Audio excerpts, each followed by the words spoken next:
Dr. Frances Cress Welsing has finally taken her place among the ancestors. The Queen Mother of African intellectualism inspired fully 3 generations of Africans both in the U.S. and abroad with a fuller understanding of the psychology of white supremacy, why it's at war with us and will not stop. Why no amount of negotiating with them, no amount of begging, pleading, or cultural assimilation with them will change this. Fear of genetic annihilation. In her seminal work, The ISIS Papers, Dr. Cress Welsing laid bare the racial hyperphobia that lies at the rotten heart of white supremacy, and why it is that most, if not all, people identifying themselves as white follow white supremacy, or at the very least are supportive of it. But this is not meant to be a eulogy for this titan of African knowledge. Her transition from living ancestor to ascended ancestor changes nothing. She did her part to push the annihilation of white supremacy, and her legacy falls to us to promote and defend. And that brings me to the posthumous attacks on Dr. Cress Welsing.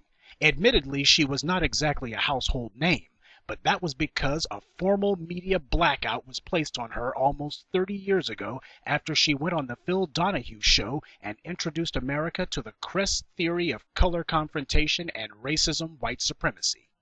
She explained how everything from education to cartoons to even sports represented a racial dynamic in the minds of white people. She put a name on racism: white supremacy. Clearly, this woman wasn't talking about racism in the mealy-mouthed, middle-of-the-road terminology that white people have always demanded that we speak in, as if you can separate racism from power, or as if people reacting to the centuries-long oppression they've been subjected to somehow is equivalent to the system of white privilege and ultra-brutality that undergirds the dominant society. But Dr. Cress Welsing was different in one other regard. Although she was an academic and a woman of letters, she was not a bootlick to any white university or school. She got her degrees from them and absolutely nothing else. An African who uses the prestige of the academy to attack that very apparatus of white supremacy. Their worst nightmare. Dr. Cress Welsing did so much to open the eyes of her people, and even in death she continues to clarify things for us and to show us who the enemy within is, because all kinds of sellouts are now coming out of the woodwork.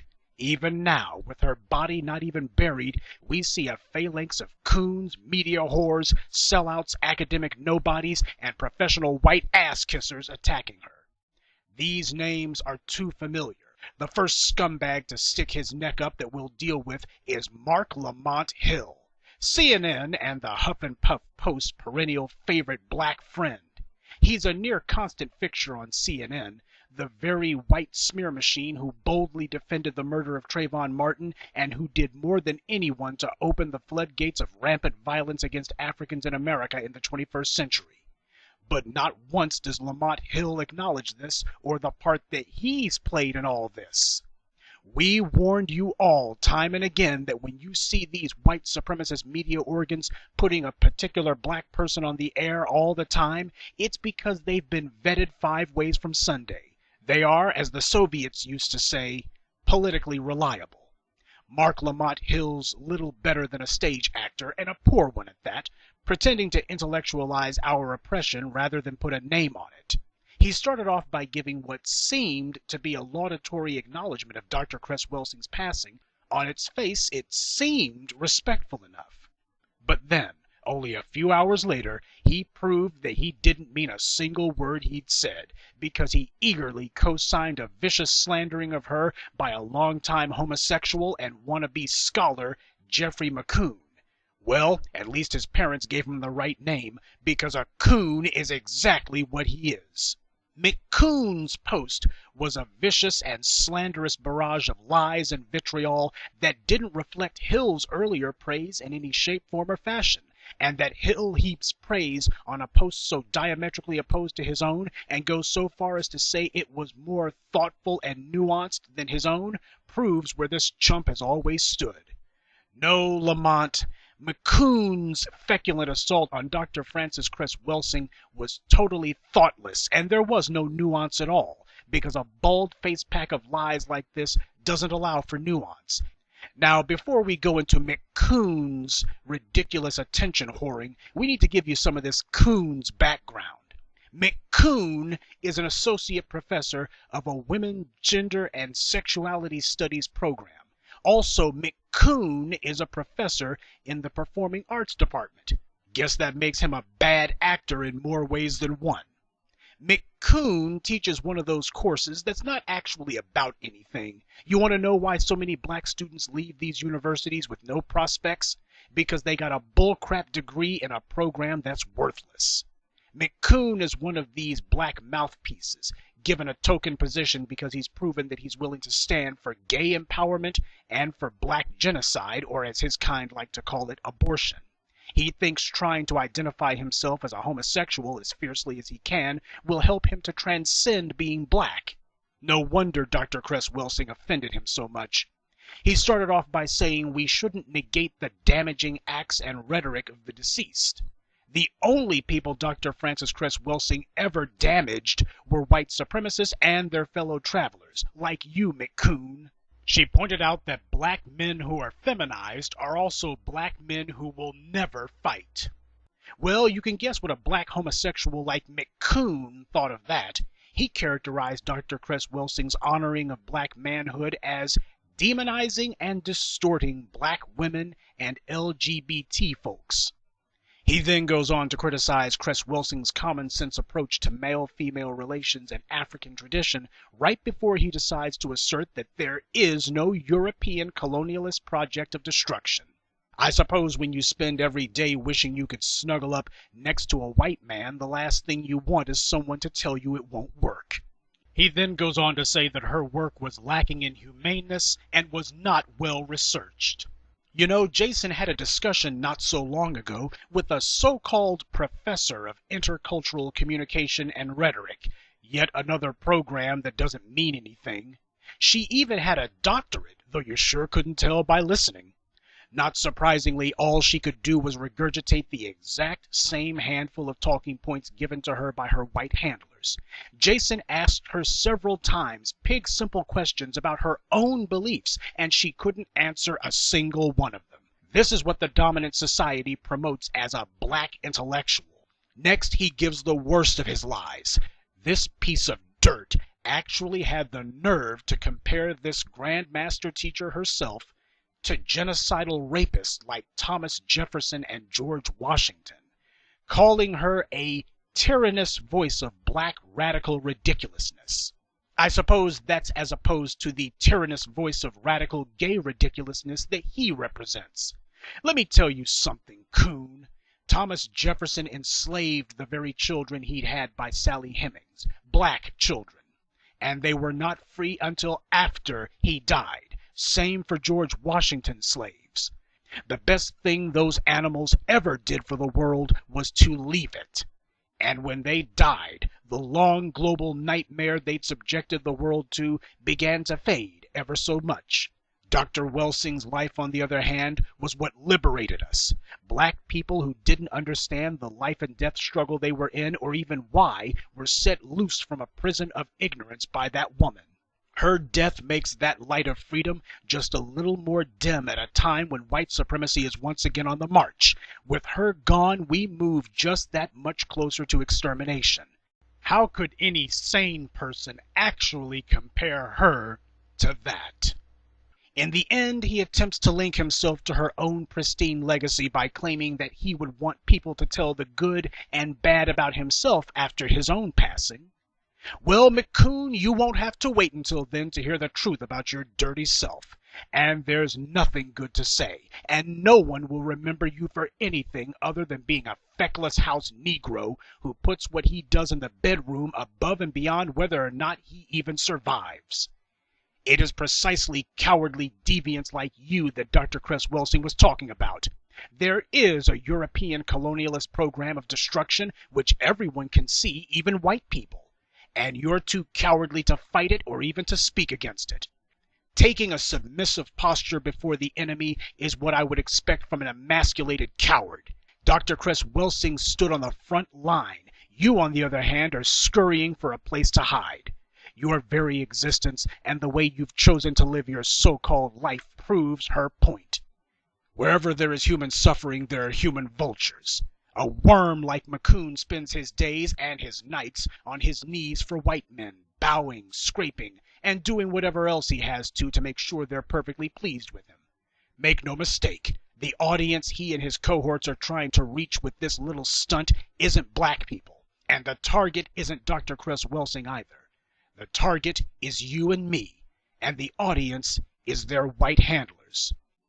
And if an otherwise wannabe academic nobody wasn't enough, we have a total nobody. And like his other two pals, he presses the same pathetic lie, and for the exact same reason. It is precisely this type of absurd hyper-exaggeration and idiotic overreach that has prompted so many to see the gay movement as being nothing other than a pack of radical anti-heterosexual bigots. It's plain to see you have an issue with being black and with Africans in general. It's also obvious that you have a lot of unresolved issues from your childhood and are too inept or morally cowardly to face them. To R.L. Stevens and Jeff the Coon, this is the reason why you got no black support in California when Proposition 8 was on the ballot. You've made your utter hatred of black heterosexuals crystal clear. If we follow your ideology, then within 50 years there will be no more black people in the United States. To us, that's a nightmare, though to you it would seem you think it's the best of all possible worlds. And your relentless insistence that whatever pathetic adjective you put after or before your ethnicity means something is a delusion for you and a danger to us should we be so silly as to keep you around. The society doesn't give a damn what you believe, what you do for a living, or in the bedroom. You're black, and that makes everything else irrelevant. Hide your head in the sand all you want. They aren't playing along with your escapist fantasy. He then goes on to say that this alleged anti-gay streak was in fact the only point Dr. Cress Welsing spent her life trying to make. You heard that right. He said Dr. Frances Cress Welsing's anti-gay ideology isn't a side dish, it's the main course stemming from her position. He then goes on to say that under her worldview, the most revolutionary thing he could possibly do is impregnate black women. Again, an empty-headed clod who clearly doesn't know anything about Dr. Frances Cress Welsing's work other than that she didn't endorse homosexuality, and to him, that was enough. Also, she said a black man shouldn't marry, much less have children, until he passed the age of 35, so he'd be best established financially and ready to support a family. That's a far cry from the moronic caricature of her position that this clown was trying to assert. And yes, under a system of white domination that has made it a capital offense for a black child to walk the streets, it is indeed a revolutionary act for those being subjected to genocide to keep producing more black children. Though one has to wonder why a homosexual like this Stevens character even cares whether or not black women get pregnant. When we tell you that these clowns identify more with white supremacists than they do with black people, that's exactly what we meant. And if Dr. Cress Welsing's championing of black heterosexuality is too much for you to tolerate, then tough. She was our queen mother teacher, not yours. What she said was for our empowerment, not yours. Dr. Cress Welsing wasn't interested in helping anyone gain sexual access to non-black people, and clearly that's your entire reason for being. Sex is a lower brain function. It is a part of life, not the end-all and be-all. So when you elevate a bedroom activity to your single reason for existence, you're not merely ignorant, you're deranged. She understands white supremacy as a monster we must stay away from. You see it as a chance to pursue your sexual fixation. Well, you go and do that. Keep studying gender and sexuality and any other irrelevant trivia, but leave the scholarship to the scholars. Being a coon is a career that doesn't come with a retirement plan. Men far smarter than you assailed our African master teachers in the past, and all of them wound up being subjected to humiliation and punishment at the very hands of the same white society who they were so sure were their friends.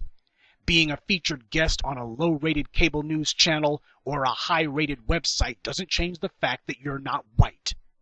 You don't come off as open-minded or intellectually nuanced when you attack people who speak on African people's behalf.